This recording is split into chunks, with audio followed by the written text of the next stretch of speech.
Por favor, si nos puede de buena manera. Y le agradezco por ir a hacerla. Bueno, la doctora se desconectó un momento. Voy a iniciar la transmisión de Facebook y una vez ella ingrese, pues ya daremos inicio a la sesión.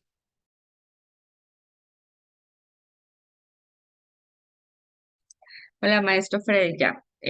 Sí, lo escuché perfectamente. ¿Tú nos podrías compartir pantalla para ir verificando el tema del compartir, por favor?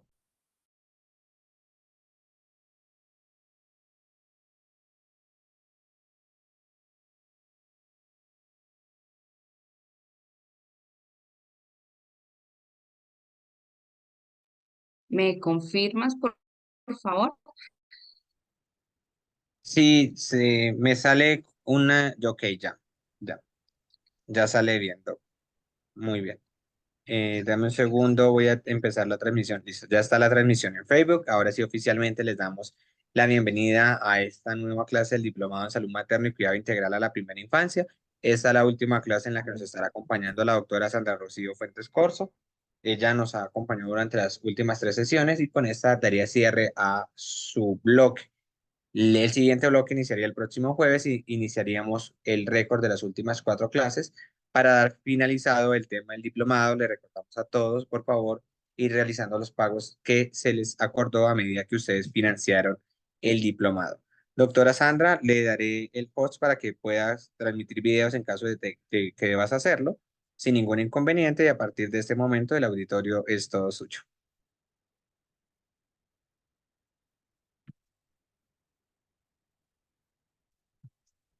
Sí.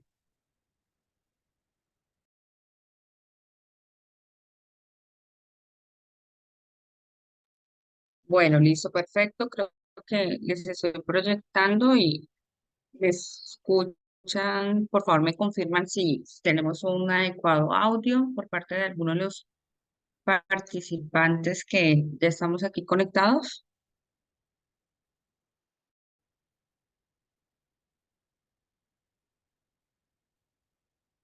Sí, doctora, se escucha claramente.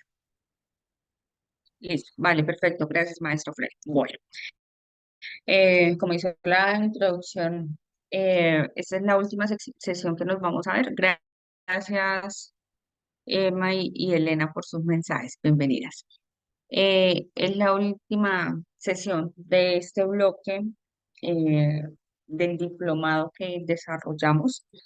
Entonces, vamos a dar inicio.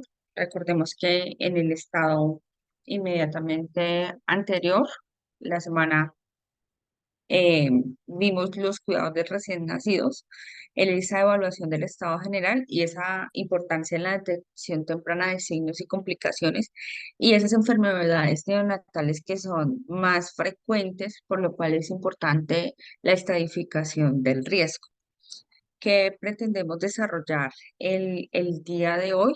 La detección temprana de los signos y esas complicaciones y enfermedades neonatales, las complicaciones y manejo de esas complicaciones postparto y dar una mirada hacia el tema de la cesárea.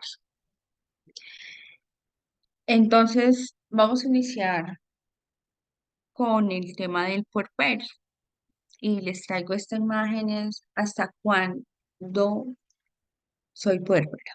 ¿Hasta cuándo se considera una mujer que está en puerperio? Y antes de responderla, pues debemos entrar con la definición de qué es puerperio. Entonces, el puerperio no es solamente es un tiempo, después, inmediatamente después del posparto, que serán 6 semanas o si pasamos esas 6 semanas a esos 42 días.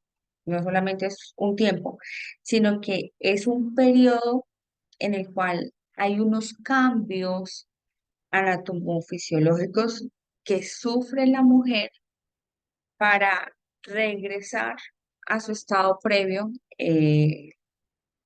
antes del embarazo.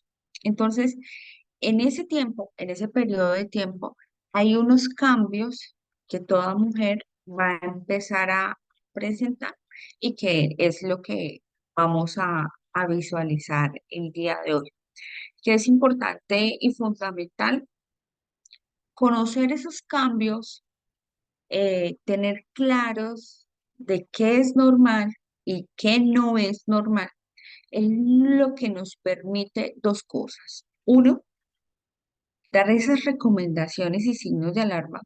Y dos, cuál es el seguimiento y el por qué se hace de una o de otra forma. Entonces, sí, el puerperio son 42 días, o si ustedes lo quieren hablar de semanas, son 6 semanas. Pero ese puerperio lo segmentamos en tres grupos. Hablamos de un grupo que se llama el puerperio inmediato, que son las 24 horas posterior del parto, ¿sí? Es el inmediato. Hablamos de un puerperio mediato, que es a partir del día 2 hasta el día 7, es decir, la primera semana a partir del día 2 del postparto.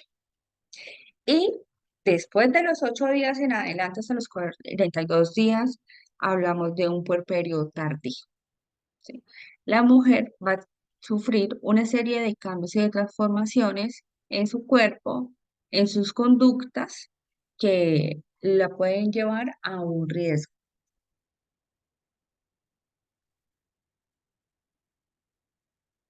En ese puerperio inmediato, que son esas primeras horas, lo que vamos a continuar acá es desde el ámbito de salud, por acá, listo, desde el ámbito de salud, desde nuestra atención intrainstitucional o las atenciones que se realizan en- a nivel domiciliario de nuestras carteras, ¿qué acciones debemos realizar?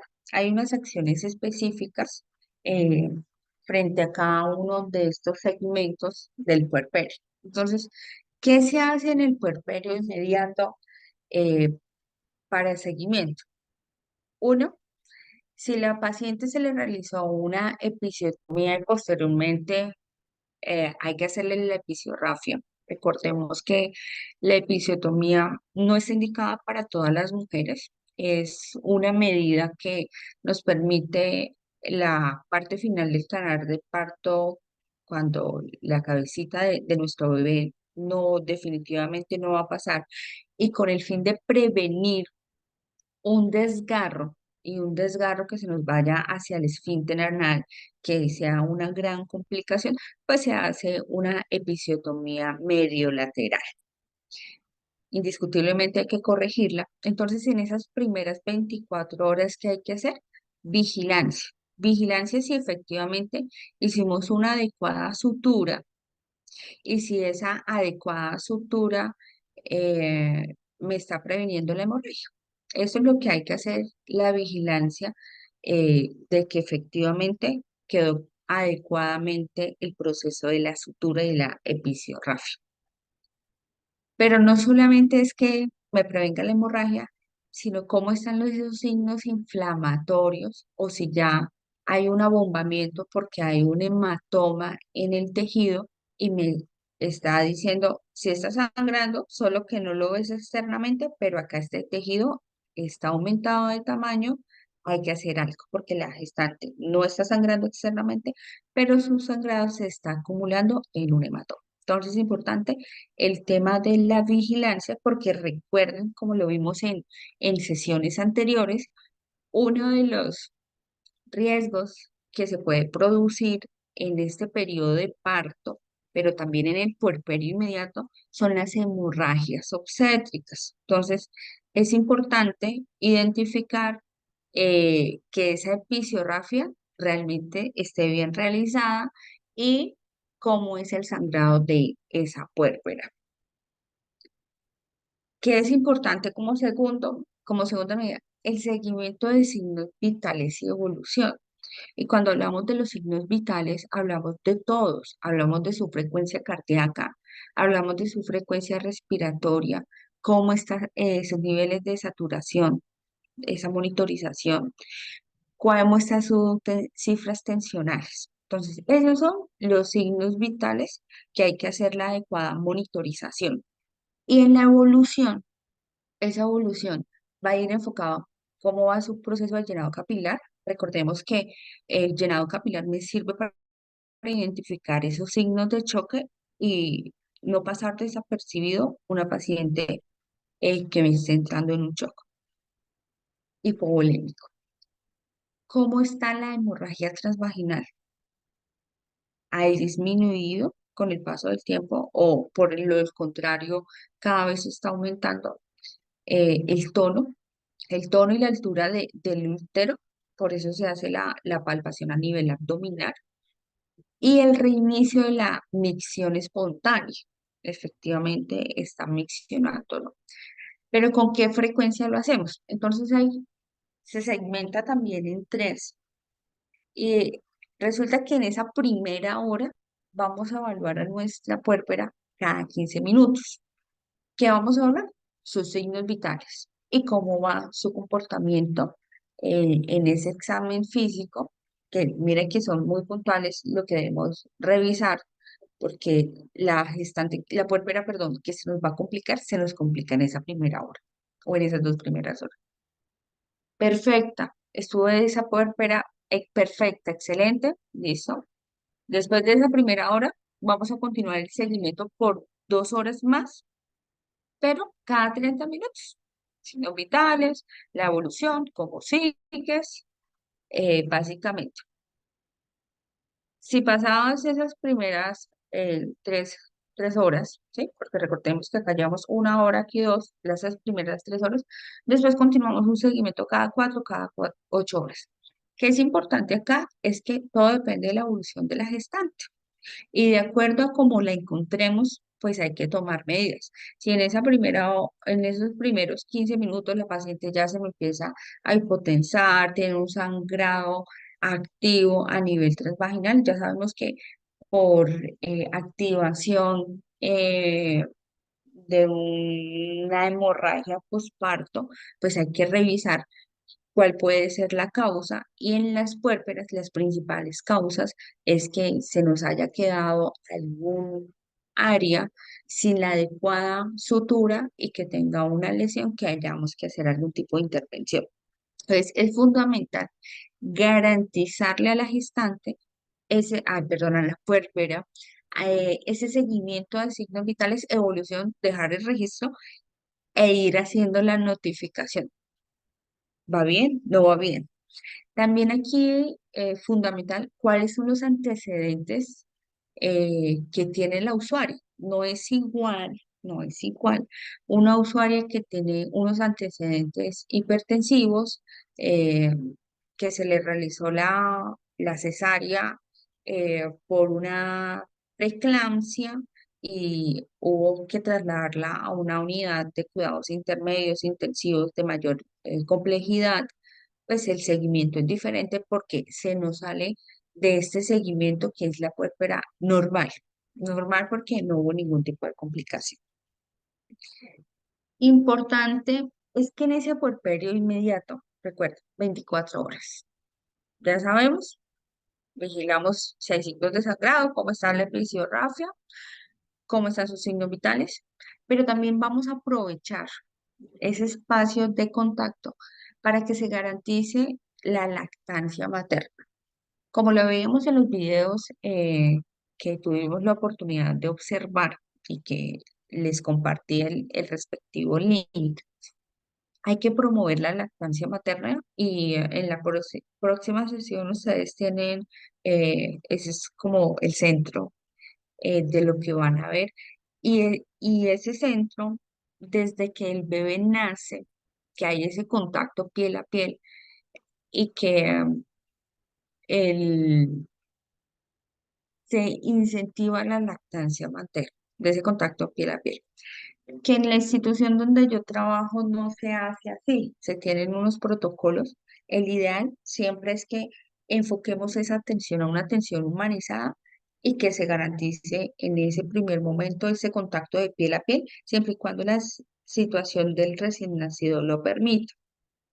Porque en los primeros 30 minutos, por varios factores. Uno, porque el hecho de iniciar la lactancia materna me va a minimizar el riesgo de hipoglicemia en el recién nacido. Dos, podemos evaluar, orientar la técnica de la lactancia materna. Si bien es cierto, la idea es que eh, la mujer no reciba la lactancia, la charla de cómo lactar a su bebé en este momento del puerperio, sino que eso se haga desde el acompañamiento que ha tenido la gestante en su proceso de control prenatal. Aquí es donde veremos esa práctica, por decirlo de alguna forma. Y la importancia que recobra la lactancia materna lo veremos más adelante en la prevención de una patología para la puerpera. Entonces es fundamental que en ese puerperio inmediato aprovechemos el espacio y el contacto con la puerpera para corregir, educar esas adecuadas técnicas y que garanticemos una lactancia materna efectiva, que se garantice una lactancia materna que sí sea exclusiva esos primeros 6 meses, porque muchas veces el rechazo de la lactancia materna es porque no hay una adecuada técnica, entonces se agrietan los pezones, hay dolor, es molesto, yo mejor prefiero sacarme la leche y darle tetero, entonces el proceso de succión es diferente. Claramente el tema de la lactancia materna va sujeto a si es posible realizarlo. No lo vamos a realizar en gestantes con VIH, con diagnóstico de VIH positivo, no se va a realizar en gestantes que por su estado y condición de salud va a ir a una UCI o en el caso del recién nacido va a una UCI. Importante y fundamental que esa puérpera en esas primeras 8 horas eh, se favorezca la deambulación, que camine. Todas estas recomendaciones van sujetas al estado de salud y a las condiciones de la puerta, que en esas primeras 8 horas. Yo no quiero que la gestante ay, se me quede ahí acostada en la camilla sin moverse. eh, no, en esas primeras 8 horas que se pare, que se camine. La alimentación normal, hidratación, abundantes líquidos para favorecer el tema de la lactancia. eh, es fundamental y esa deambulación, que por sus condiciones, que vaya al baño solita, que vuelva para generar todo el tema de reorganización de sus órganos internos. Y lo segundo, para cuando ella egrese de nuestra institución, vaya completamente bien. Como un tercer punto, informar no solo a la paciente, sino a su pareja, si la tiene, o a su acompañante de los signos y síntomas de alarma. Ya en las anteriores sesiones vimos cuáles son los signos y síntomas de alarma, no solamente para el recién nacido consultar, sino también para la gestante, ¿sí? Y veremos un tema que es fundamental, que es la salud mental de nuestra puérpera, que es normal, que no es normal, que podemos contemplar y esperar que pueda suceder, básicamente, y en qué momento deben consultar. Indiscutiblemente, el egreso debe ser un egreso seguro después de las 24 horas posparto, de los partos vaginales, fundamental, y todo depende de la evolución que ellas tengan. Les coloqué aquí en un anuncio en rojo para que no se nos olvide que esas gestantes cuyo RH sea negativo y el recién nacido sea RH positivo y que tenga una prueba de CUPS indirecta negativa, se debe aplicar la inmunoglobulina anti-D dentro de las primeras 72 horas del postparto, ¿sí? En esos 3 días. Entonces, aquí sí es fundamental, lo coloqué en rojo para que no se olvide, que es responsabilidad del médico que la ordene. Somos un equipo de salud, ¿cierto? Eh, esos planes de enfermería van enfocados a ese cuidado holístico de la gestante. Ante la falencia de algo, yo no puedo cerrar los ojos y decir, no, yo no lo vi, no, eso a mí no me compete. ¿sí? Entonces, importante que el cuidado de la gestante es un compromiso de todos en la institución. No es solo del profesional médico, no es solo el profesional de enfermería, de los licenciados en enfermería o de los especialistas ginecólogos, no, es de todo el equipo de salud que debe garantizar esas condiciones y toda la atención en ellos. Entonces, esas son las acciones que hay que hacer en el puerperio inmediato. Es decir, nuestra paciente está en la institución, eso es lo que debemos hacer. Pero, ¿qué pasa con la gestante cuando ya las 24 horas se va?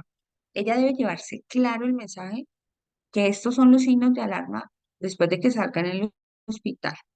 Eso lo traje de una publicación de México, que tienen un flyer grande que traje dos segmentos. En este primer segmento traje las señales de alarma y es que debe ser completamente claro, entendible, para indicarle a la gestante y la información debe ser completamente precisa para que ella o su familiar consulte oportunamente. Por eso, siempre que hablamos de señales o signos de alarma, son esas situaciones o circunstancias que automáticamente la persona debe decir, debo ir a urgencias, ya, no voy a esperar mañana, no, ya. Uno, que haya un sangrado vaginal mayor a la menstruación y que haya mal olor. Recuerden que en el tema de sangrado deben ir disminuyendo con el paso del tiempo. Dos, fiebre. Y fiebre preferiblemente cuantificada a 38 grados centígrados. Un dolor o una cefalea constante, persistente, no se va. Edema o hinchazón de la cara, manos, pies, piernas, que vea lucecitas o nublado, que no vea adecuadamente, eh, que escuche zumbidos, fosfenos, ¿cierto? Porque esto ya me está hablando de un trastorno hipertensivo. Y recuerden que en el puerperio también se puede presentar, no es frecuente, ¿no? Un trastorno hipertensivo. Que a nivel abdominal haya un dolor intenso y que se asemeja el dolor como un cinturón que estuviera apretado y persistente. Que haya alguna secreción por la vía operatoria, un enrojecimiento. Obviamente las gestantes que hayan tenido que terminarse su embarazo por vía abdominal o que haya algún tipo de molestia, dolor a la micción. Fundamental, pues, la claridad de estos signos de alarma. Eh, no solamente la gestante es la que se debe llevar el mensaje, sino también su acompañante, si lo tiene, claramente, bien sea su pareja, su mamá, su familia. ¿Listo? Entonces, aquí es fundamental que después de que sale de la institución, ya no la vamos a monitorizar más. De ahí en adelante le corresponde a la paciente decir, bueno, pasó esto, me voy para urgencias. Entonces, en ese puerperio inmediato o tardío, eh, se le deben garantizar las citas de control en esos, dos citas de control en esos primeros 15 días, casi siempre se hace en el día 3 y 7 y finalizando el puerperio, más o menos en el mes, para evaluar cómo va. Dos, vigilar todos los signos de alarma que ya les mencioné. Importante acá es la comunicación con con la usuaria y con su familia. No es solamente si de pronto en nuestra institución lo tenemos en un flyer, en un folleto, en una cartelera, decirle, mire, lea ahí. No, realmente comprendió el mensaje. Aquí soy muy enfática porque esto también es un tema de seguridad del paciente, esto también es un tema de humanización de los servicios, esto es un tema de calidad y esto es un tema de que la usuaria sienta que la estamos cuidando. Finalmente, la tercera recomendación es que no se automedique. Recordemos que hay muchos medicamentos que me van a pasar esa barrera que se van a pasar a través, más que una barrera, se van a pasar a través de la lactancia materna. Entonces, siempre la medicación debe ser por parte del prescriptor y siempre debe consultar al personal de salud, que sí puede tomar, que no puede tomar. ¿Listo? Sí, disculpa, ¿tienen alguna pregunta? Marisela, cuéntanos.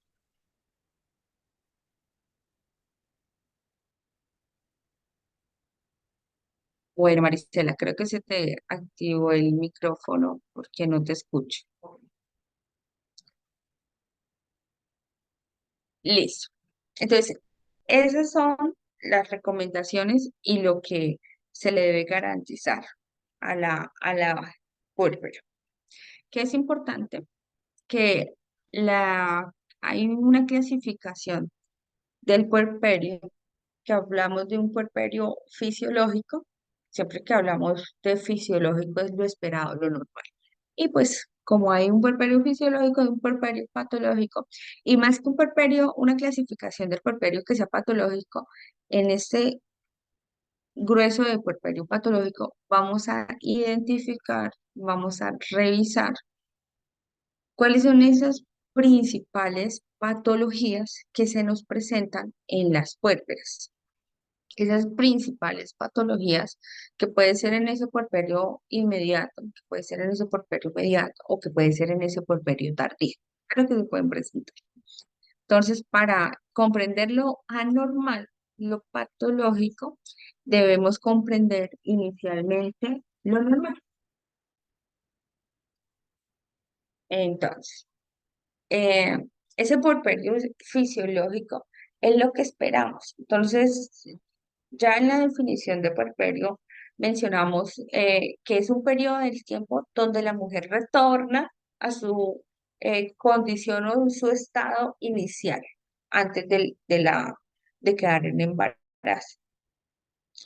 Esos cambios eh, es en todo su cuerpo, ¿sí? No es en un solo órgano. Hay todo un cambio que está relacionado con un tema hormonal, con un tema de bioquímica que va a causar todas esas reestructuraciones. Venimos de un cambio en el proceso de embarazo, como a través de cada semana de gestación y gracias a esas interacciones bioquímicas, a esas interacciones por hormonas, fue posible lograr la gestación eh, y que lleváramos a término. Entonces, en ese puerperio tenemos que reversar. ¿Sí? Y ese reversar me implica unos cambios. Y esos cambios, como tal, y se demuestran en la imagen, son unos cambios, uno, o sea, vamos a empezar cefalocaudal. Uno, en el estado anímico y en el estado general de la cuerpo. Hay unos cambios. Ya no está la ansiedad del perdón, ya no está esa sorpresa o esa incertidumbre en ese primer estado de gestación, ya no está ese temor del proceso del parto porque ya lo vivió, ya viene una serie de sentimientos diferentes que veremos más adelante. Hay un cambio de coloración de mucosas, claramente, ya pues ya la bulimia es diferente, ya no tiene, o la placenta ya no tiene un bebé formándose, por lo cual hubo un aumento de su bulimia. Entonces, hay un cambio inicial de coloración de mucosas. Claramente todo el estado anímico se va a ver reflejado en las fases, su humedad de mucosas. El cambio más grande y que visualmente vamos a identificar es el estado de las mamas. Ese estado y ese cambio a nivel mamario que me va a permitir y que me va a garantizar que tengamos una lactancia materna efectiva. Como seres mamíferos, ese es el principal cambio que vamos a presenciar. A nivel de la temperatura, algunas de ellas pueden presentar una disminución. No es llamativo, no es significativo relacionado con el tema bolémico. Las cifras de presión arterial que pueden ir hacia la disminución, la frecuencia respiratoria puede cambiar. A nivel abdominal, pues la involución uterina, que es la disminución del tamaño del útero, porque recuerden que el útero alberga a un bebé y tiene que involucionar toda esa parte de los músculos, del músculo que es el útero, para nuevamente ubicarse en su lugar. Los cambios o la herida que pueda presentar la gestante, esto fue por cesárea, o el proceso de cicatrización de las gestantes que hubo que hacerle alguna sutura a nivel genital, ¿cierto? Algo que veremos que son los loquios, cómo es su comportamiento a nivel de la diuresis, y algo que es fundamental en este periodo de puerperio, el riesgo de un tipo de una trombosis que se puede generar por un tema de hipercoagulabilidad que presenta. ¿Sí? Entonces, hay todos unos cambios que esa puérpera va a presentar para volver a su estado inicial. Entonces, vamos a segmentar esos cambios en dos grupos, uno los cambios a nivel genital y otros los cambios a nivel extragenital. Denme un segundo chiquitico.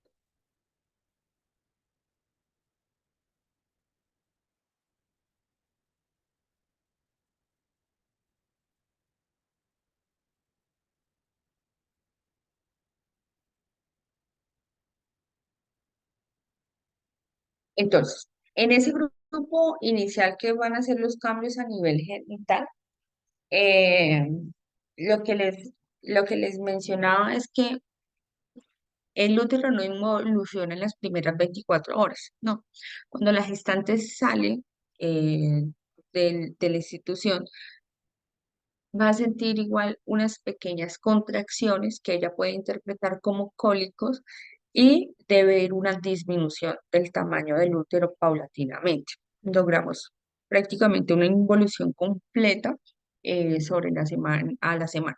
Ya hay una evolución completa. Por eso es que generalmente se les hace un control a los 3 días, 7 días.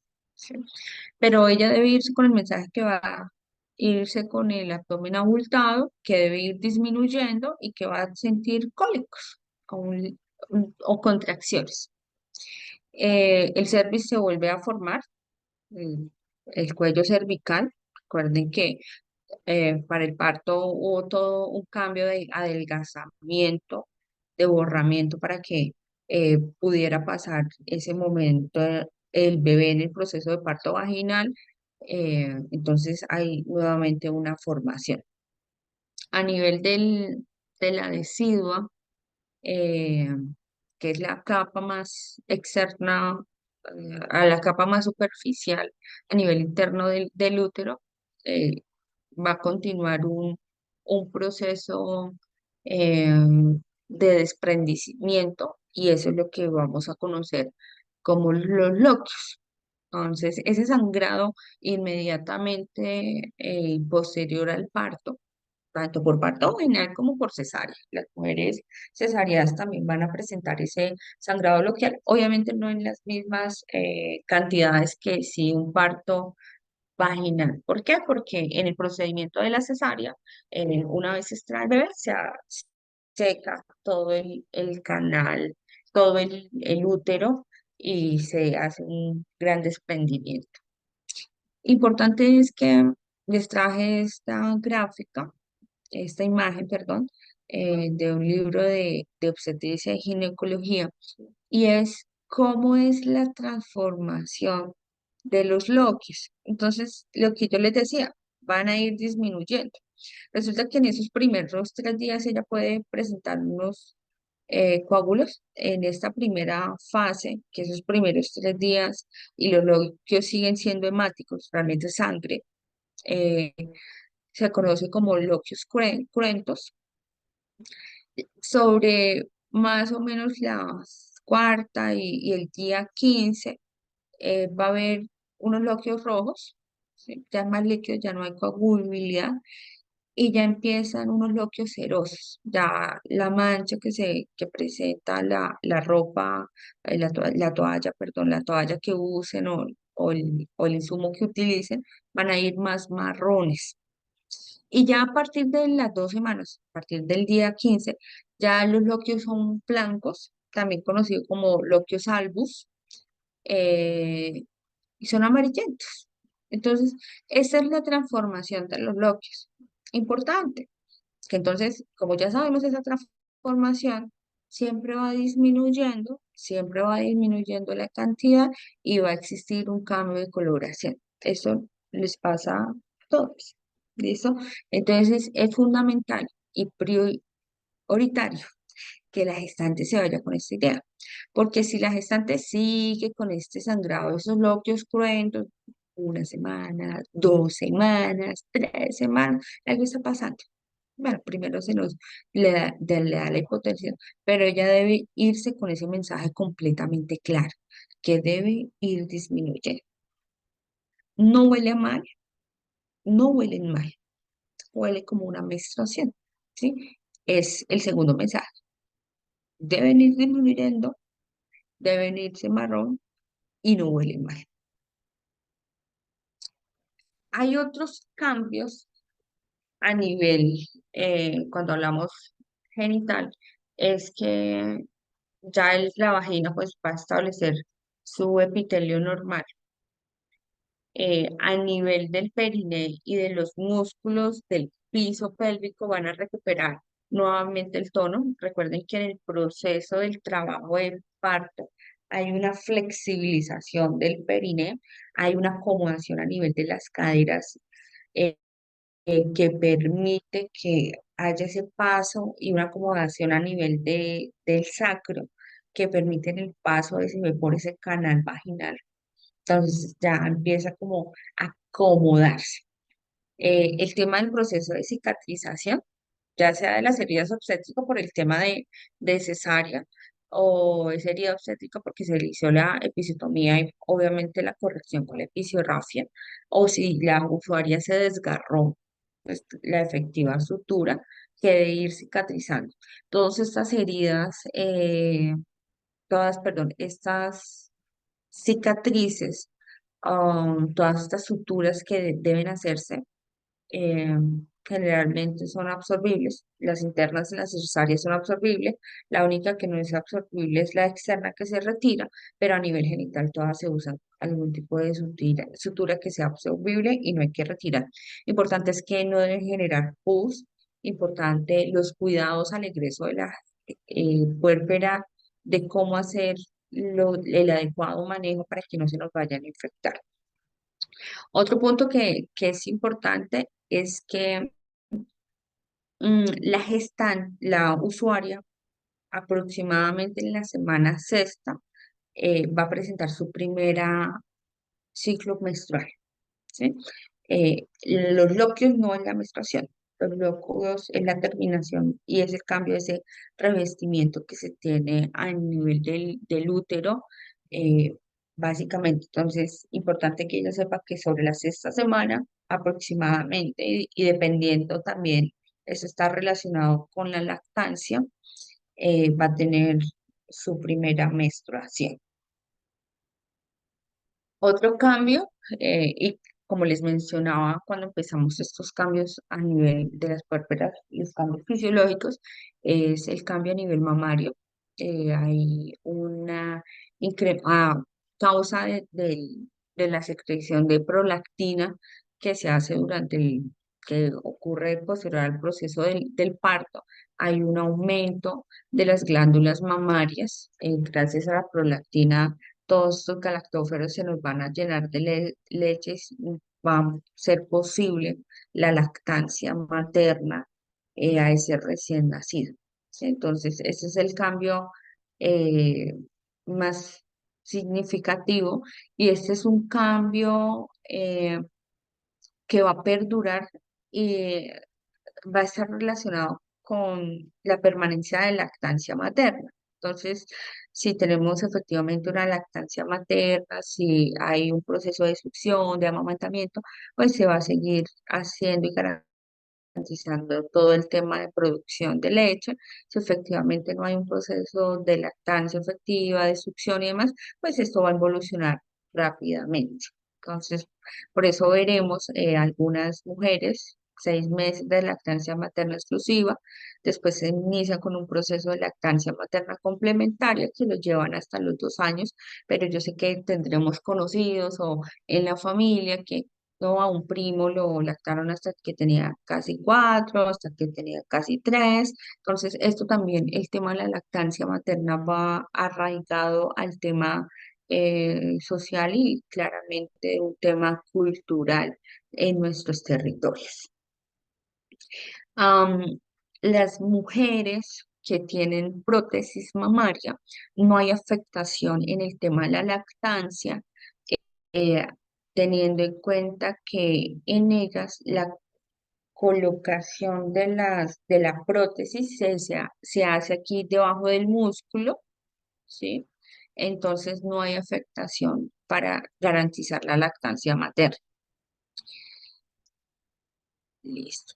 Esos son los cambios a nivel genital. Y pues hablamos de mama porque hace parte de esos órganos sexuales. ¿Qué otros cambios hay? A nivel del diafragma, a nivel abdominal, ya empiezan con su motilidad normal. Recuerden que en, en ese cambio fisiológico del proceso de gestación, pues el diafragma se nos fue hacia la parte de arriba eh, para garantizar, para mejorar la capacidad abdominal, ¿cierto? Entonces ya empieza y su movilidad estaba disminuida. Por eso es que las gestantes respiran despacito. Hay un mejoramiento del peristaltismo del tubo digestivo. Todo se organiza en el abdomen. Eh, y todo se organiza en el abdomen porque recordemos que todos los órganos abdominales sufrieron una acomodación porque en ese espacio no había un bebé. Entonces ya volvemos nuevamente como a nuestras áreas.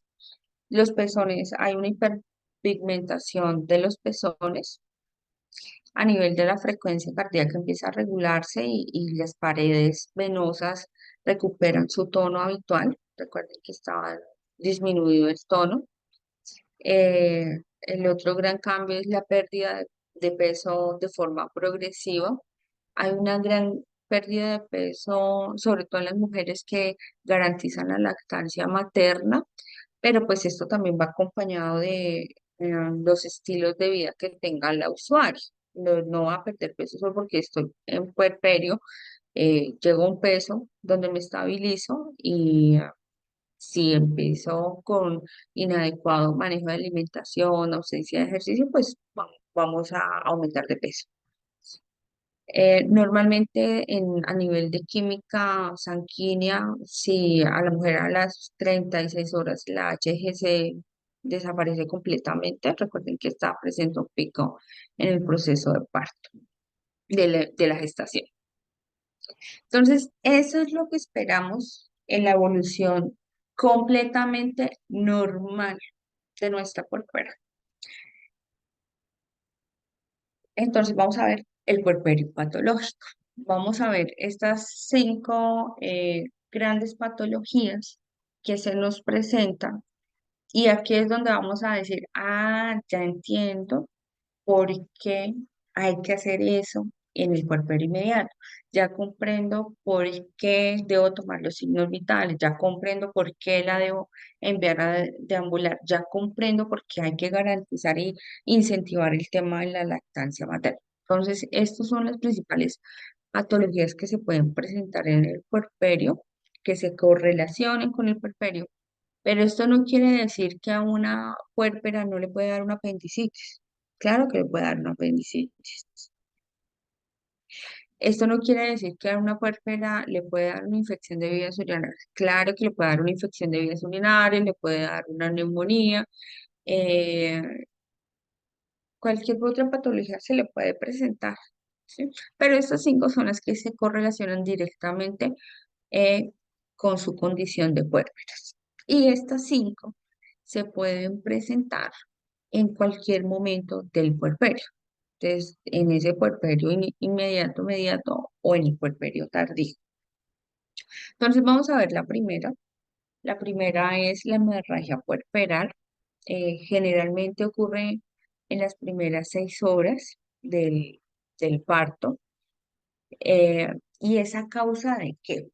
Esa hemorragia puerperal, pues es el sangrado excesivo a nivel vaginal y es por eso que a la puérpera se le debe garantizar ese seguimiento estricto eh, en esas primeras horas. Y por eso también es que la puérpera debe quedar 24 horas institucionalizada. Porque si bien es cierto, en la primera hora evaluamos cada 15 minutos y en la siguiente hora evaluamos, en las siguientes 2 horas evaluamos cada 30, debemos garantizar la vigilancia hasta las 24 horas. Hay cuatro grandes situaciones que son causantes de la hemorragia puerperal. Uno, hay una atonía del útero. Eh, ¿Qué es el tono? Pues el tono es que se sienta como que haya contracción, que se sienta durito. Eso es tono. Entonces la atonía es que no tiene tono. Entonces al no tener tono y el músculo, el útero, al ser un músculo, y al no tener tono, pues está, digámoslo, está flojito, está blandito. Y va a causar todo el sangrado porque no hay algo que me contenga o que me genere presión para que de la decidua no siga sangrando. ¿Sí? Uno, el tono.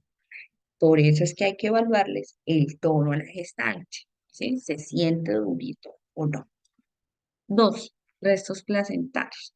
Y estos restos placentarios es porque en el momento del proceso de alumbramiento, recordemos que en esa tercera fase del parto hay que garantizar el retiro despacio, con una tracción adecuada, para que toda la placenta salga completa. Es importante que cuando se salga la placenta, revisar que venga completa, o si de pronto viene la mitad, se me quedó adentro porque no hay otra parte, y se haga un adecuado retiro. Entonces, si hay restos placentarios, hay que retirarlos. Eh, las puérperas que tienen una placentación anormal y sobre todo que esa placentación anormal esté aquí relacionada con el cuello o haya placentación baja, se me pueden quedar con restos placentarios y ser la causante. ¿Por qué? Porque el proceso de extracción de la placenta y del proceso de alumbramiento no es fácil cuando está la placenta baja. Cuarta, muy rara, pero puede ocurrir, la inversión uterina. Y es que se voltea completamente, el útero se voltea completamente. Hay que hacer maniobras para revertir esa inversión que se presenta y si definitivamente no, pues hay que esterectomizar. ¿Listo? Entonces, dependiendo de lo que se presente, son las medidas. Y como toda hemorragia, pues, y más en las gestantes, es un tema de alarma que hay que garantizar. La segunda gran patología que se nos puede presentar en este grupo poblacional son lo que se conoce como infecciones puerperales o fiebre, o también y anteriormente conocida como eh, fiebre puerperal. Actualmente em, algunas escuelas la llaman deciduitis eh, o decidiometritis, ¿sí? Entonces, cualquiera de las cuatro está correcto, ¿sí? Entonces, para que no nos confundamos cuando de pronto alguien menciona deciduitis y dicen, bueno, que sea, es la misma infección puerperal. No, o casi regularmente ocurre entre el segundo y el sexto día, o sea, ya en ese puerperio tardío, perdón, en ese puerperio inmediato, entre el segundo y sexto día, mm, Hay unos factores de riesgo en las gestantes, es que haya habido restos placentarios, el antecedente de ruptura prematura de membranas, infecciones vaginales a repetición, infecciones urinarias. Esos son unos factores predisponentes. Es un proceso infeccioso y como todo proceso infeccioso hay unos agentes etiológicos. Entonces, si bien es cierto, la Escherichia coli es la principal causante de esta patología, no es exclusiva. Podemos tener streptococos, estafilococos y Neisseria gonorrhoeae. Eh, Como todo proceso infeccioso, si no se garantiza un tratamiento y el tratamiento va a ir enfocado a ese tratamiento antibiótico, pues la usuaria va a llegar a un choque séptico, que ya el choque séptico es que el proceso infeccioso lo tiene en todo su cuerpo. Los síntomas iniciales es fiebre, entonces por eso recuerden que ese es un signo de alarma, que la gestante lo lleve claro. Los loquios son fétidos, huelen mal, son purulentos, entonces ya no son rojos, sino es pus realmente lo que está presentando la puérpera. Y hay dolor a nivel abdominal. Entonces, fundamental que acá la identificación temprana de esa infección puerperal para que se garantice el tratamiento efectivo de acuerdo al manejo farmacológico y a la institución. La tercera patología que se puede presentar en ellas son las tromoflebitis puerperales. Estas tromoflebitis puerperales realmente es grave eh, cuando se presentan por, por la alta mortalidad que puede causar. Entonces hay un trombo que se genera casi siempre a nivel de miembros inferiores. Lo grave es que así como se puede causar a nivel de miembros inferiores, se puede causar a nivel ovárico. Entonces, si eh, en algunas partes hablamos de una tromboflebitis ovárica que se puede generar, eh, ese trombo puede viajar a nivel pulmonar y vamos a estar frente a una trombosis eh, a nivel pulmonar. Entonces estamos frente a un TEP y las medidas frente a una usuaria con TEP son inmediatas y si no son inmediatas, pues el desenlace es terrible. ¿Cómo se puede identificar? Si es a nivel ovárico, pues va a presentar dolor pélvico difuso, fiebre. Sin embargo, si es a nivel de miembros inferiores, va a presentar dolor en miembros inferiores. Indiscutiblemente acá el manejo va a ser anticoagulante, pero ¿qué hacer para que no ocurra? La deambulación. Garantizar la deambulación temprana es una medida antitrombótica, porque recordemos que la gestante está en un estado de hipercoagulabilidad y a ella estar en ese estado, si la usuaria se me queda acostada completamente las 24 horas después de tener el bebé, tiene más riesgo y más riesgo, entre más riesgo, pues más probabilidad de que ocurra la tromboflebitis. Entonces, por eso es que existe la recomendación que en las puérperas y en esas primeras 8 horas se garantice la movilidad o la deambulación, siempre y cuando y pues de acuerdo claramente a sus condiciones de salud. También en el tema de tromboflebitis es fundamental dos cosas. Uno, los antecedentes del usuario.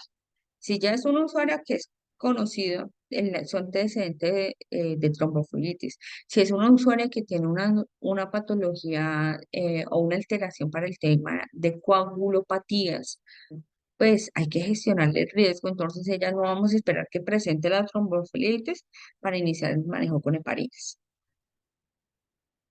Y como lo mencioné en alguna sesión anterior, siempre es fundamental calcular el riesgo. Cuando se hace el cálculo de riesgo, y no solo en salud, sino en todas las situaciones, y para mí se dan todas las situaciones de la vida, cuando se calcula el riesgo es la probabilidad de que una situación o una circunstancia ocurra y se presente. Hay escalas, hay calculadores en internet que me permiten hacer ese cálculo de riesgo.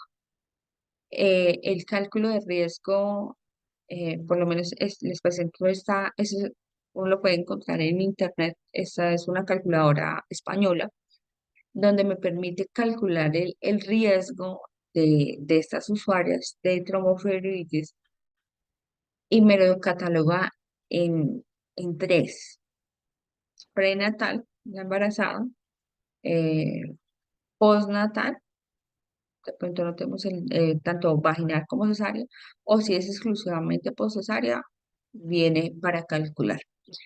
Calcular el riesgo en salud es fundamental. Ustedes ven escalas y siempre vemos escalas de riesgo que nos permiten hacer medidas, si tiene un riesgo bajo, medio o alto.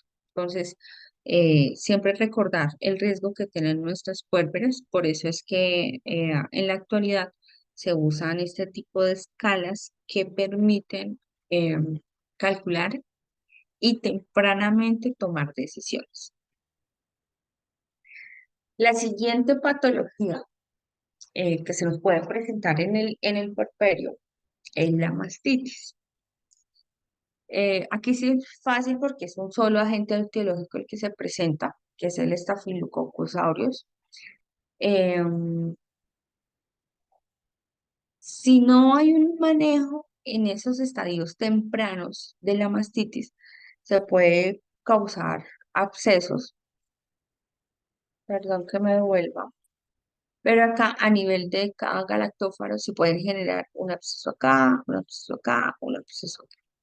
A nivel mamario, eso se cavita, son muchas cavitaciones. Entonces, un absceso a nivel mamario, además de ser doloroso, es bastante complicado porque casi siempre hay que hacer un proceso de drenaje. Entonces, fundamental que la usuaria siempre consulte cuando haya dolor mamario, que hay congestión. Congestión es que a pesar de que trate de extraerse la leche o de amamantar, no es posible que haya calor, que haya rubor, que consulte. Pero como la idea es que no se nos presenten a nuestras puérperas la mastitis, hay tres prácticas para prevenir. Entonces, ahondarán un poco más en la siguiente sesión. Uno, eh, que en el proceso de la lactancia haya un vaciamiento completo. Entonces, no es 10 minutos acá en esta mama y 10 minutos al otro. No, debe ser la lactancia completa. Que se sienta que toda la leche ya salió y se desocupó esa mama. ¿Sí? Dos, si nuestra producción es mayor a la demanda y a lo que succiona nuestra B, pues hay que extraer, hay que drenar y hay que extraer de acuerdo a las técnicas que se les explicará a ellas para garantizar todo ese drenaje. La idea es extraer, que no se que nos queda acumulado. Tres, la posición para el tema de la lactancia, que sea una lactancia efectiva. A esa hay que agregarle a una cuatro y es la limpieza. La limpieza de nuestras manos, la limpieza del pezón, cuando efectivamente vamos a generarle la lactancia al bebé para que no haya un proceso de colonización. Recordemos que el Staphylococcus aureus normalmente siempre lo tenemos en piel. ¿Qué es lo que pasa? Que se nos queda la leche en nuestra mama, las bacterias aprovechan y hacen fiesta y por eso se causa el proceso infeccioso. Entonces, por eso acá lo importante es la limpieza a nivel de pezón y la extracción de toda esa leche para que esa leche no se me convierta como el caldo de cultivo para que ellos proliferen. El tratamiento, pues el tratamiento va a ser tratamiento antibióticos, porque pues ese es el causante y dependiendo de la gravedad hasta el drenaje quirúrgico. Entonces, todo depende. Entonces, importante, sí, fundamental y fomentar, incentivar la lactancia materna. Finalmente, tenemos las infecciones del sitio quirúrgico. Y en estas infecciones del sitio quirúrgico, pues es en la cesárea o en las episioracias. ¿Alguien me recuerda por el chat? Puede ser, o si quieren abrir micrófonos, cuál es una de las principales medidas para la prevención de procesos infecciosos a nivel de sitio quirúrgico? ¿O cuáles consideran que son unas medidas para prevenir esas infecciones del sitio quirúrgico? Es decir, ¿yo qué le voy a decir al usuario?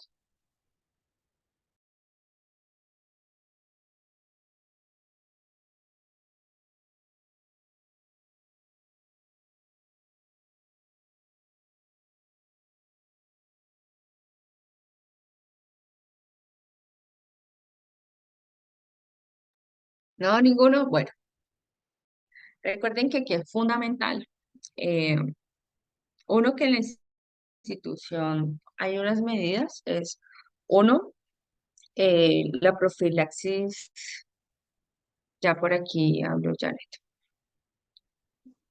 la curación diaria. ¿Listo? Bueno, entonces a la usuaria, que será con agua y jabón, nos comenta Alejandra,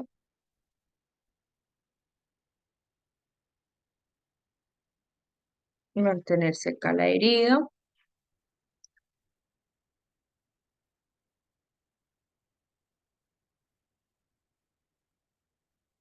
Entonces, la usuaria debe irse con las recomendaciones del cuidado de la piel al egreso de la institución.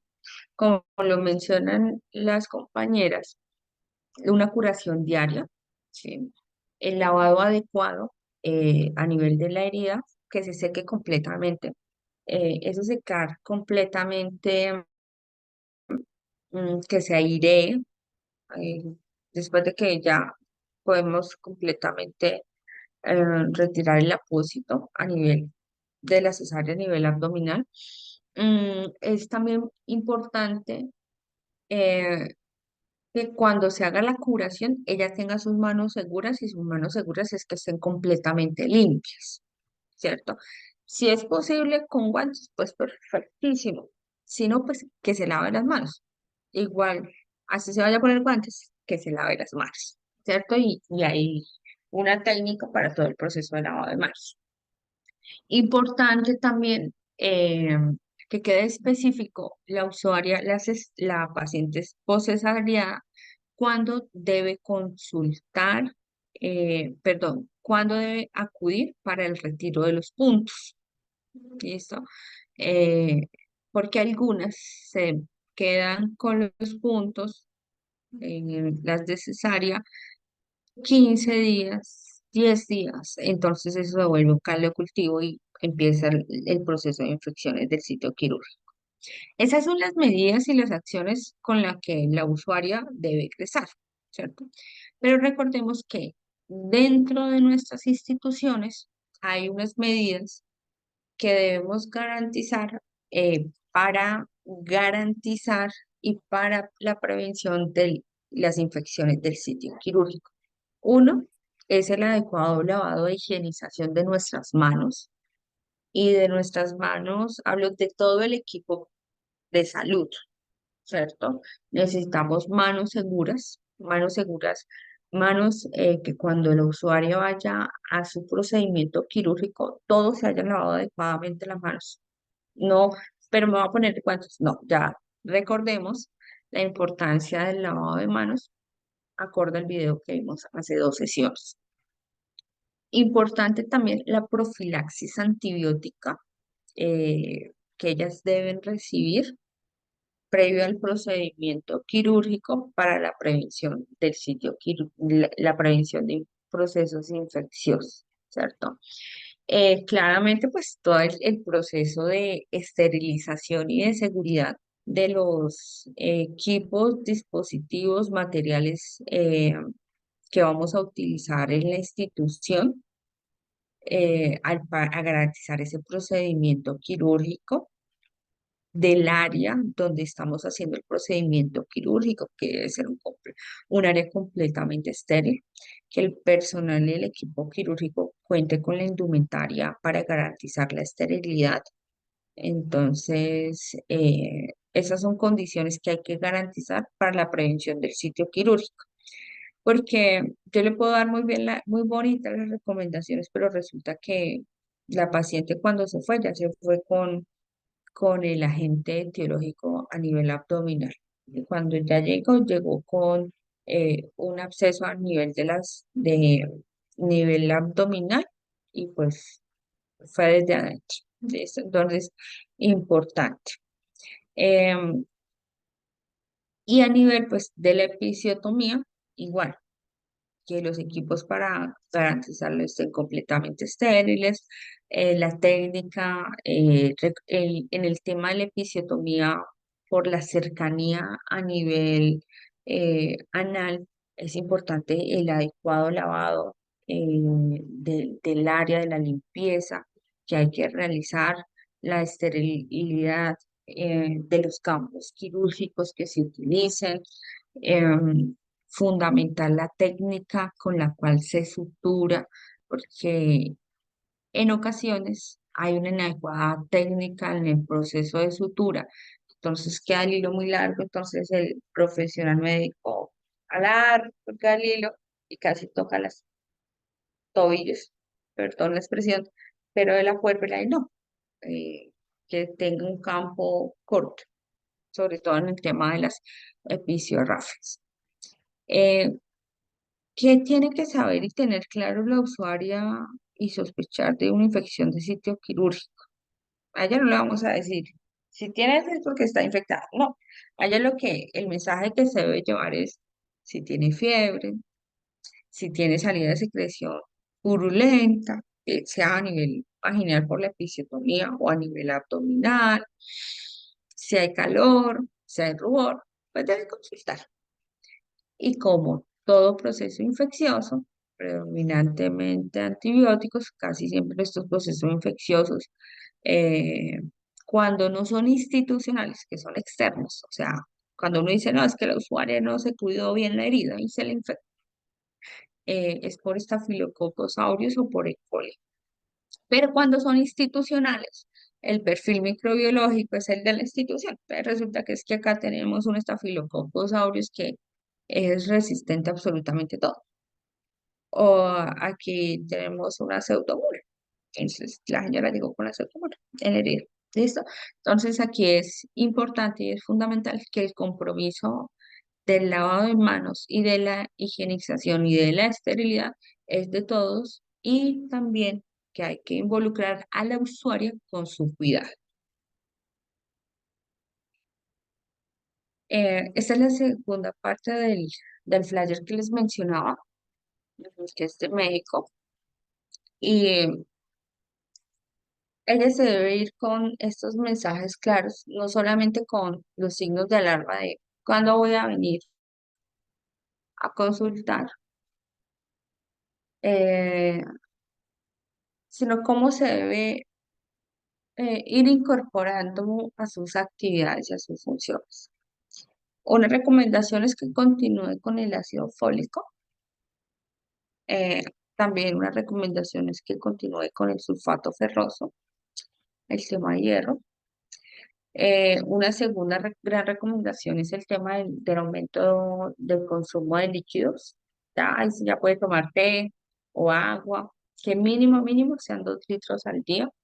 Algunas mujeres consumen alimentos con alta carga de glucosa, eh, que les aumenta la producción de lactancia.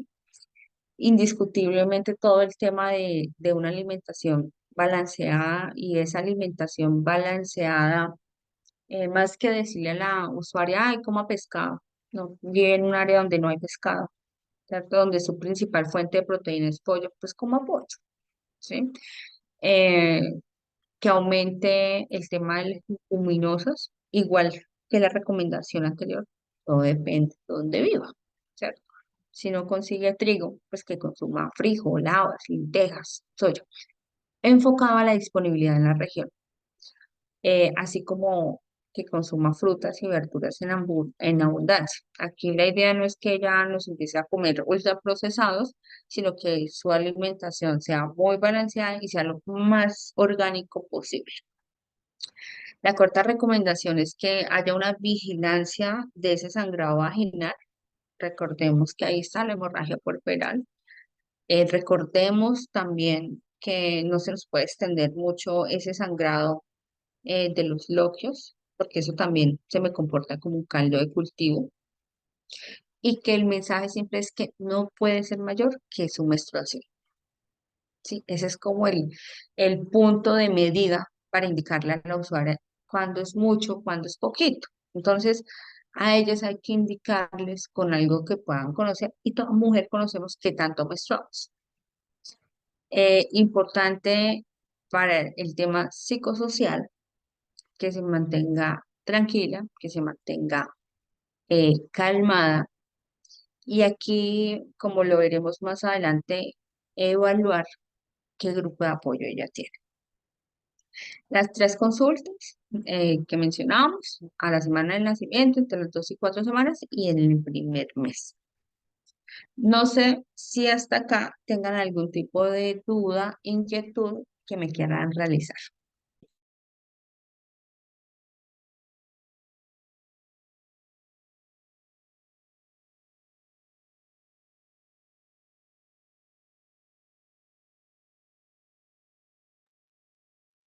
Bueno, ante la ausencia diré que está todo claro. Listo. Vale, Alejandra, gracias. Bueno,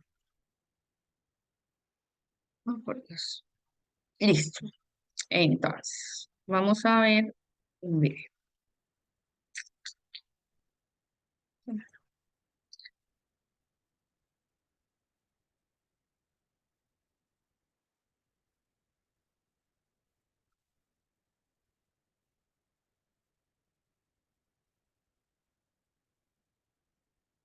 Ustedes ya saben que ustedes me apoyan, me dicen si lo logran visualizar adecuadamente. Voy a avanzarlo un poquito, es un video de 6 minutos.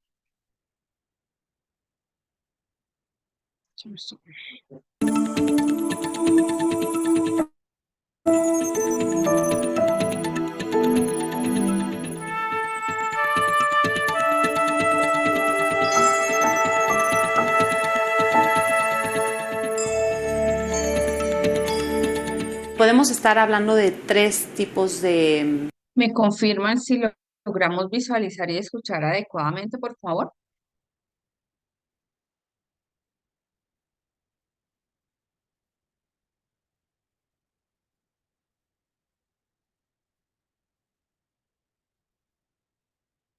Y se visualiza. Muchísimas gracias. Listo. Ya le voy a dar a ampliar por aquí. Bueno, eh, hay una patología que es muy importante, eh, fundamental, y es la depresión postparto. ¿Sí? Ese es un video corto, son 6 minuticos de video, y que nos va a explicar brevemente cuántos tipos de depresión postparto, qué es normal, qué no, y que sepamos cómo, qué podemos hacer, lo veremos, cómo lo podemos diagnosticar, lo veremos, porque el componente psicológico de la usuaria es importante. Entonces, 6 minuticos y desarrollamos lo demás. Podemos estar hablando de tres tipos de depresión perinatal. Aquí es muy importante hacer claro, y que seguramente han escuchado en sus casas, ¿no?, o en libros, sobre el baby blues o la tristeza postparto. El 80% de las mujeres la padece. Simplemente es esta tristeza o desbalance como emocional que vivimos durante las mujeres que tenemos hijos más o menos 2 semanas después del parto. las causas pueden ser diferentes. Una es, por ejemplo, yo quería un parto natural y fue cesárea, o la lactancia me está costando mucho trabajo, o yo quería una niña y fue niño, ¿no? Como estos. Entonces nos traen como una ligera depresión, o tuve una mala experiencia, por ejemplo, también durante el parto. Entonces, pero esto se llama baby blues, no necesita tratamiento ni se considera una afección más grave. Solito el cerebro vuelve a autorregularse y entonces en 2 semanas la mamá ya puede volver a su rutina diaria y, ¿no?, hacer una vida saludable. Después viene la depresión posparto. La depresión posparto puede surgir desde el momento 1 de la concepción hasta que el bebé tiene 1 año. Es un mito que la depresión posparto no puede existir durante el embarazo. Entonces hay que estar como muy atentos también las personas alrededor. Ya habíamos dicho que por lo menos el 20% de las mujeres que tienen un hijo padecen depresión posparto con los síntomas de llanto, aislamiento, no sentirse atado al bebé, cambios de humor drásticos, baja autoestima, no querer comer, ser pesimista, pensamientos negativos, ¿no? Eso es como el segundo nivel de depresión. Y luego tenemos la psicosis posparto, que es la más grave de todas, pero poquitas mujeres la padecen. 1 o 2 mujeres padecen la psicosis posparto. ¿Qué es la psicosis posparto? Es perder contacto con la realidad. Es el pensar, el tener pensamientos y visiones o audiciones que no son reales. Entonces, ¿qué hace esto? Puede terminar en, las mujeres tienen ideas que no son reales, pueden llegar a tomarse la vida a ellas o tomarle la vida a los bebés, ¿no? Como que es como el caso más drástico que llegamos a ver a lo mejor en noticias, y que la sociedad muy fácil puede recriminar como, ay, mamá deshumanizada o no tiene corazón, ¿cómo puede ser que una madre haga eso? Pero lo que tenemos que entender es que se trata de una enfermedad ya muy grave, que también, ¿no?, necesita atención psiquiátrica inmediata, a lo mejor hasta hospitalización. Por eso hay que estar como muy al pendientes de esto. Existen casos drásticos como el de una ciudadana norteamericana que se llama Andrea Yates, que en el 2001 ahogó sistemáticamente en menos de 10 minutos a sus 5 hijos en una tina. Y la sociedad lo recriminó, pero después ahí es donde surge por primera vez este análisis de qué está sucediendo, por qué existen estos casos, y ahí se empieza a abrirse como la historia de por qué las mamás le toman la vida a sus hijos, porque pierden el contacto con la realidad.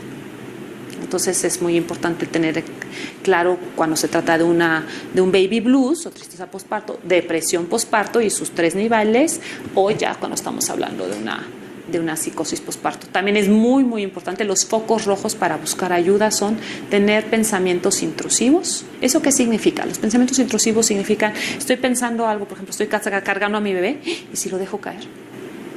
Y tú misma te das cuenta, ay no, yo no debo estar pensando eso. O lo estás bañando, ¿y si lo hago?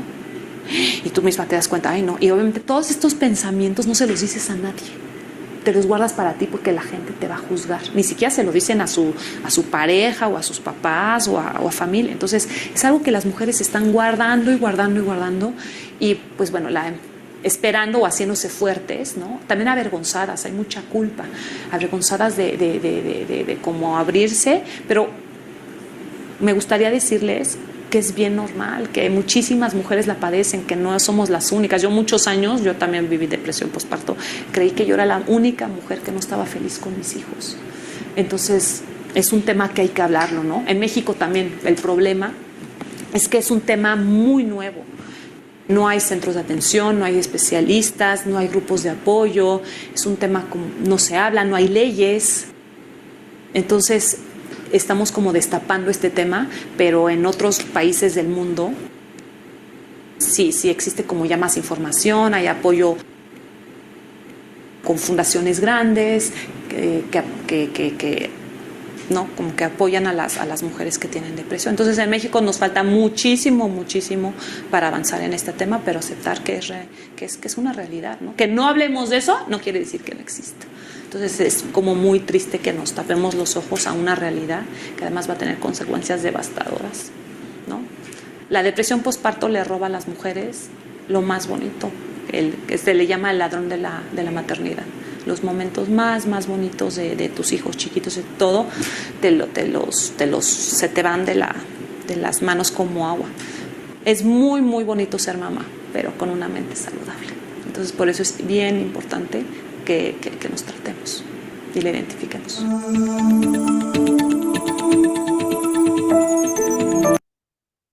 Bueno, preguntas, dudas, inquietudes al respecto.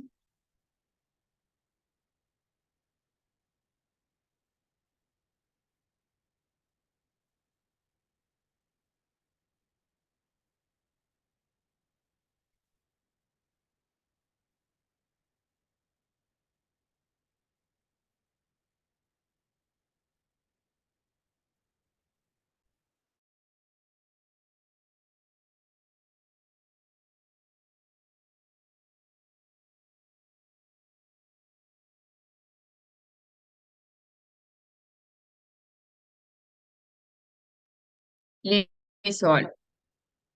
Bueno,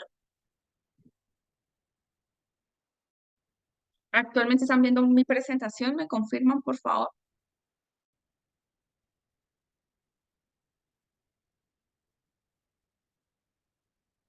Listo, perfecto. Entonces, mm,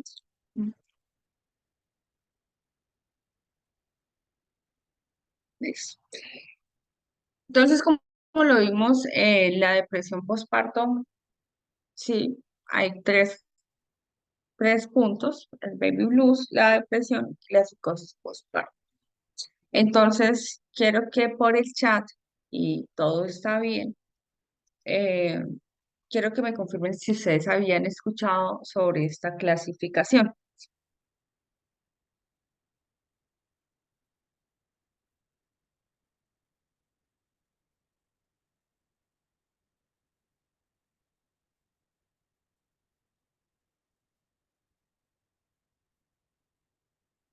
¿Alguien más, además de Carmen, Emis, Alejandra, Janet, Alma?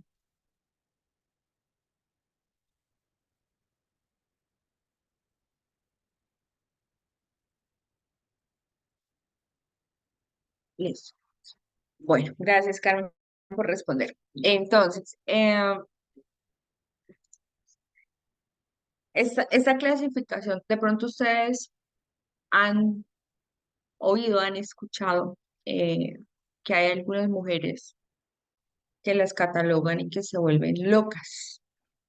Entonces, para no volverse locas, eh, utilizan o se colocan eh, una protección en la cabeza y se cubren para que no se vuelvan locas. Más que cubrirse la cabeza para no volverse locas, realmente lo que esas mujeres presentan, que si bien es cierto, es una proporción muy pequeña, lo que presenta es una psicosis, que es importante en todo el tema de patología mental, es identificar. Entonces, hay una escala que se utiliza eh, no solamente para la mujer en el posparto, para ver si hay depresión posparto, sino que se utiliza, eh, también se puede utilizar durante el embarazo. Se llama la escala de Edimburgo. Esa escala eh, surge para ayuda, como todas las escalas, de hacer una detección de esa depresión postparto. La podemos aplicar antes del parto, ¿sí? Cuando ella llega a la institución o inmediatamente en el posparto. Y nos va a permitir y nos va a calificar cuál es el riesgo de que esa mujer me desarrolle un episodio o un proceso de depresión postparto.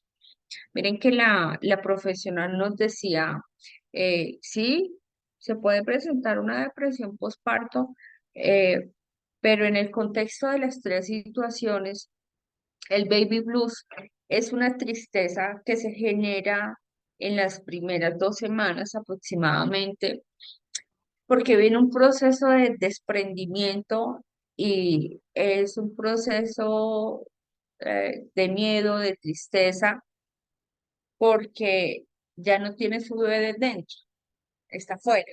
Y ese nivel de protección que le podría garantizar intraútero ya no se puede realizar. ¿Listo? Entonces, eso está muy relacionado con un tema, con lo normal, sentir esa tristeza y ese baby blues. La psicosis es el extremo. Entonces, ¿qué es importante? Que la depresión postparto está aquí en la mitad, que lo que hay que identificar es quién tiene el riesgo, quién, para que esas mujeres que identificamos con el riesgo le garanticemos medidas, porque la escala me permite, listo, identificamos el riesgo. Eh, Fulanita tiene el riesgo de depresión. Ajá, ¿y qué vamos a hacer? ¿Listo? Entonces, esto debe ir articulado de qué medidas vamos a garantizar. Esas medidas van desde medidas de psicoterapia, farmacoterapia, hasta medidas más avanzadas como TECAL. ¿Listo? Entonces, que esa realmente se aplicaría casi siempre para aquellas que están en psicosis. Vamos a ver el, la escala de Edimburgo para que la conozcan. Puede ser que en sus instituciones ya la estén implementando. Es un tema, como lo mencionaba la profesional, que en México se ha iniciado y es un tema de todo el componente mental es fundamental. Entonces, si tenemos una mamá sana mentalmente, tenemos una mamá que disfrute la maternidad, esto va a ir impregnando y va a ir generando e impactando en los procesos de crianza, que es lo que verán en los siguientes segmentos, y va a impactar en la personalidad de los hijos. Recuerden que nosotros, nuestro carácter, nuestra personalidad está cimentada en los patrones de crianza en nuestros hogares.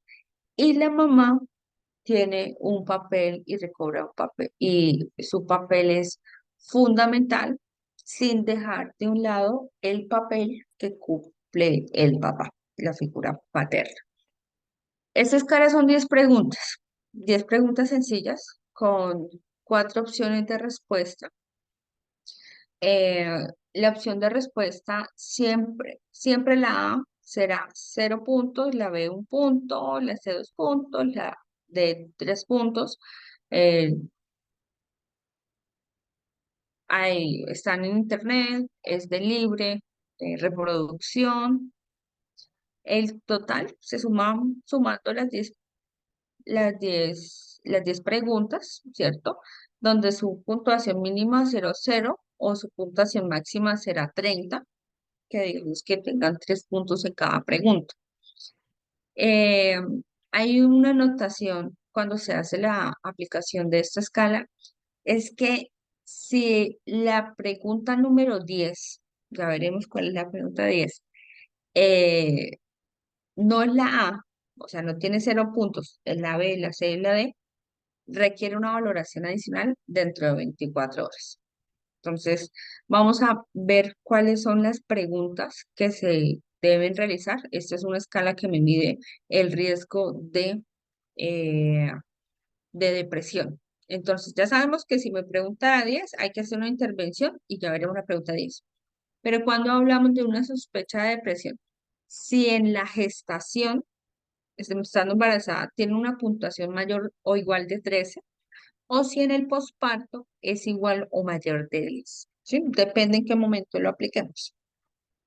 Pero independientemente si se aplica en el posparto o en el embarazo, son las mismas 10 preguntas. Ay, pero me habían dicho que sí se veía. Ya, dame un segundo. Entonces, y ahora sí se ve, por favor. Menos mal no voy a pasar las preguntas. ¿Me confirman? Listo, gracias. Listo. Menos mal no había pasado las preguntas. Listo. Ok. Bueno, estas son las 10 preguntas. Oh, por Dios. Listo. Vamos a leerlas y vamos a revisarlas cada una. Listo. Entonces, ya sabemos que, antes acá vamos a hacer la anotación. Si la respuesta es la A, va a ser 0 puntos. Si es la respuesta es la A. Si la respuesta es la B, va a ser 1 punto. Si la respuesta es la C, va a ser 2 puntos. Y si la respuesta es la D, va a ser 3 puntos, ¿cierto? Eso es así como se mide. Todas tienen 4 opciones de respuesta. Vamos a revisar cada una. Entonces, la primera pregunta que se realiza es, ¿he sido capaz? Aquí vienen para que la responda la usuaria, ¿sí? Y la idea, como toda escala y encuesta, es que se realice y se diligencia con la mayor sinceridad posible. He sido capaz de reírme y ver el lado divertido de las cosas. La primera opción es tanto como siempre, o sea, siempre, sí, igual que siempre, normal. Eh, no tanto ahora, ya como que no me río y ya no es como tan divertido. Mucho menos ahora. No, ahora sí que es muy poquito. O la última opción, que es la de mayor puntuación, nada. O sea, ya no me río, ya no me divierto. Y cuando hablamos de esta pregunta, es de lo que normalmente me divierto. La segunda pregunta, he disfrutado mirar hacia adelante. Este mirar hacia adelante es el futuro, como lo proyecto. ¿Sí? Disfruto, me gusta lo que quiero, tanto como siempre, menos que antes. Ya como que no disfruto, ya como que me da un poco de temor, ¿sí? Me da como miedo pensar en futuro. Mucho menos que antes. Ya no, casi, pues sí algo, pero no mucho. Y la última, casi nada. O sea, ya no pienso en futuro. ¿Sí? Ya hay un nivel de incertidumbre. La tercera pregunta es, cuando las cosas han salido mal, ¿me he culpado a mí misma innecesariamente? Salió una situación, ocurrió un proceso, alguna situación difícil, entonces, ¿me echo la culpa? No, nunca. No con mucha frecuencia. No, con mucha frecuencia. Sí, a veces. Sí, a veces como que siento que yo soy la responsable y la culpable de esa situación. Sí, la mayoría del tiempo. La mayoría del tiempo siento que tengo la culpa cuando sale mal.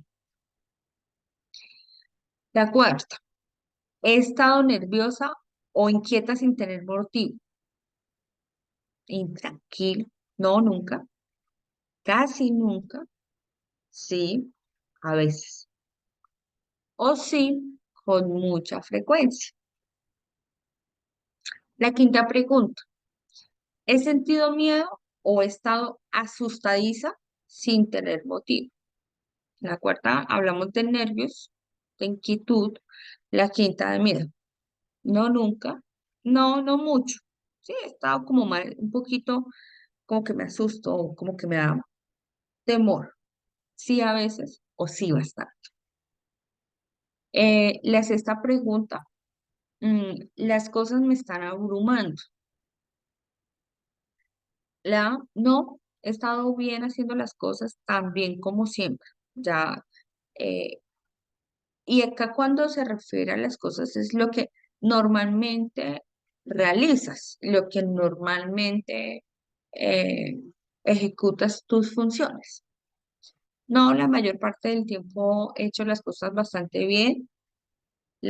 Sí, a veces he podido tener las cosas no he podido tener las cosas tan bien como siempre.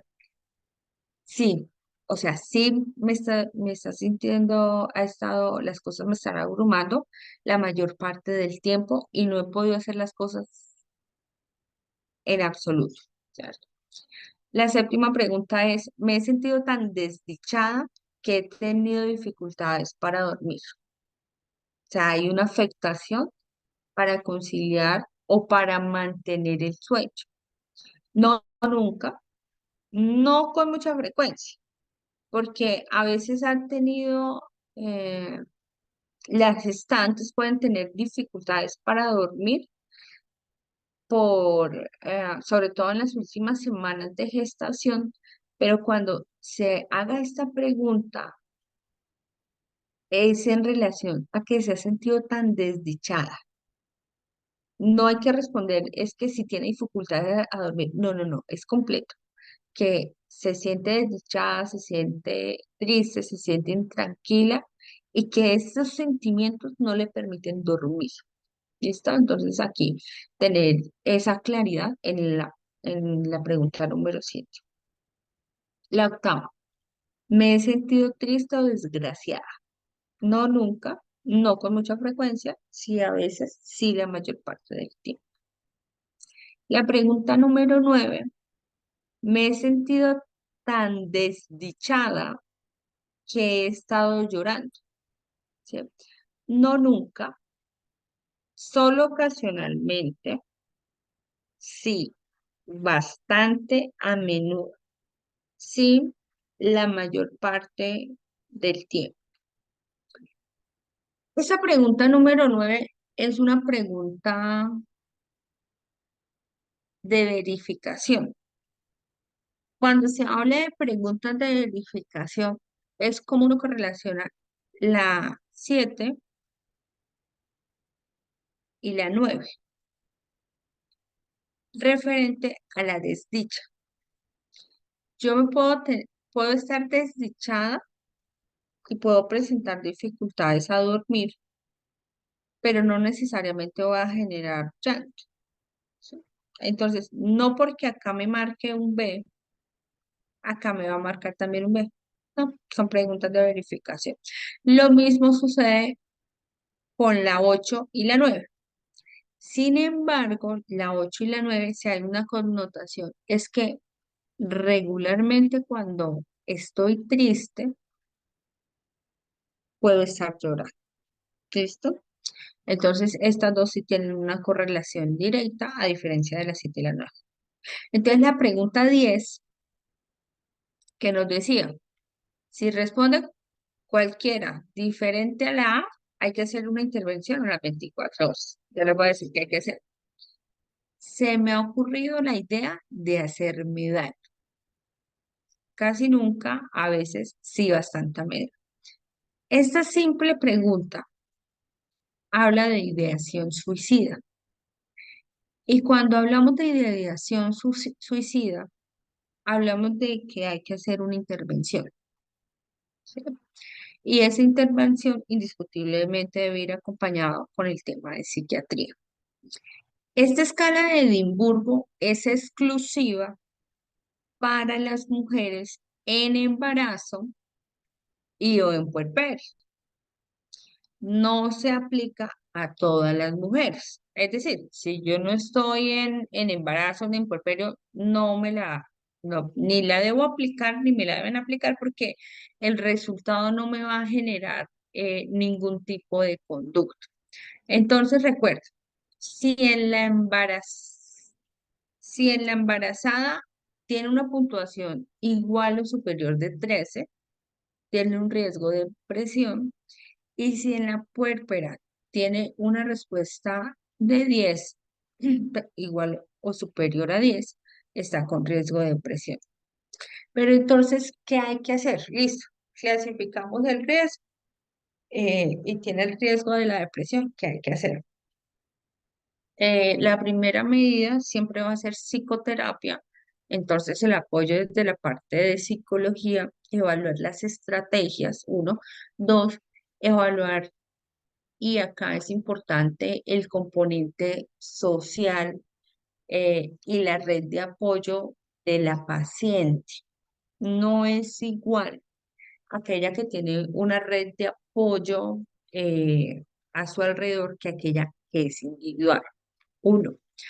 Dos, no es igual una gestante cuyo embarazo ha sido un embarazo planeado y deseado. No es igual.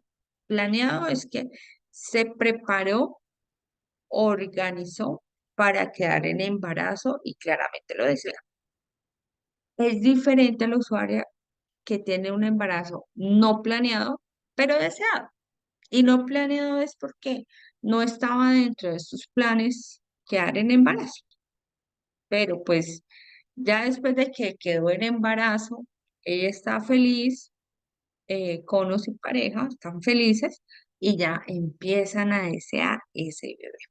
Entonces, aquí es importante la red de apoyo. Uno, su grupo familiar, esa connotación a nivel social, también importante. ¿Cuáles son las condiciones de su gestación? Porque podemos estar frente a una gestante de un embarazo como producto de una violación. ¿Listo?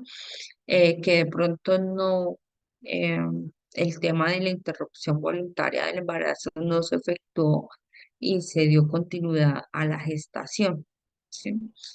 Eh, si no hay respuesta con el tema de psicoterapia, pero es que la psicoterapia va de la mano de la red social y por más que yo haga ejercicios con actividades psicopedagógicas con la usuaria, no mejora, pero igual no tiene red de apoyo, no tiene quien le ayude, no tiene quien esté con ella pendiente, pues la sola psicoterapia no va a funcionar, entonces se tendrá que escalar a tratamiento farmacológico.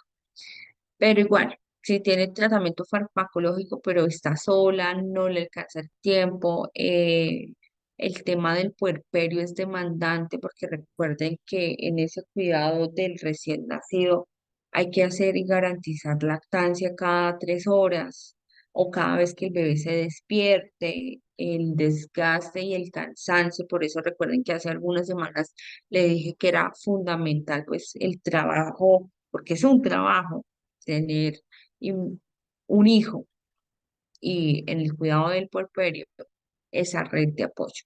Entonces, el componente psicológico, el componente de estabilidad mental es fundamental en nuestras gestantes, en nuestras puérperas. No es solo cómo está su salud física, sino su salud mental. Recuerden que salud es un todo y ese todo, el componente mental es primordial. No puedo decir que es más importante que el otro, pero es igual. ¿Listo? Entonces, siempre recuerden en ellas el riesgo psicosocial, el riesgo que pueda presentar. ¿Preguntas, inquietudes al respecto?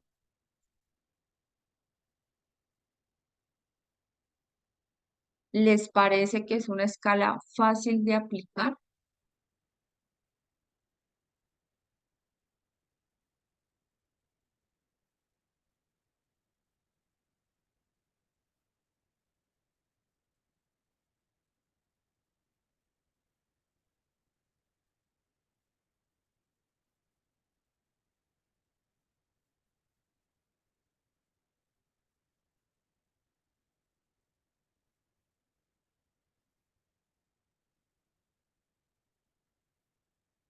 Bueno,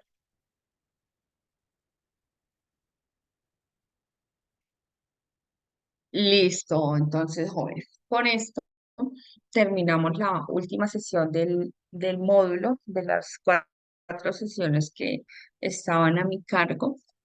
La idea es que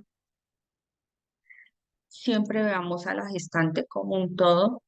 Recuerden que queremos esa eh, usuaria que es un centro y que ese centro hay que garantizarle ese manejo adecuado, hay que garantizarle un todo, que hay que establecer que am, hay unas condiciones particulares que nuestra usuaria siempre es necesario garantizar, es que ella es el centro. Ella es el centro y hay que respetarle sus derechos, eh, hay que garantizarle todo lo que ella requiere, que todos estamos para acompañarla durante el proceso del embarazo, durante el proceso del parto y durante el proceso del puerperio. Que el principal objetivo eh, con ellas siempre va a ser disminuir la mortalidad materna, que hay estrategias específicas para que nuestros países se desarrollen, que entre todos contribuimos y garantizamos que estas metas se cumplan, pero sobre todo que queremos que ese recién nacido tenga una mamá que le pueda garantizar el cuidado, que ese cuidado sea desde lo físico, desde lo mental, desde lo social, porque recuerden que hay que garantizar ese egreso seguro. Ese bebé va a ir a un hogar donde le van a garantizar sus derechos o va a haber una vulneración y cómo nosotros podemos garantizar que efectivamente sea un bebé que crezca adecuadamente y que no presente ningún tipo de patología. Con esto finalizamos.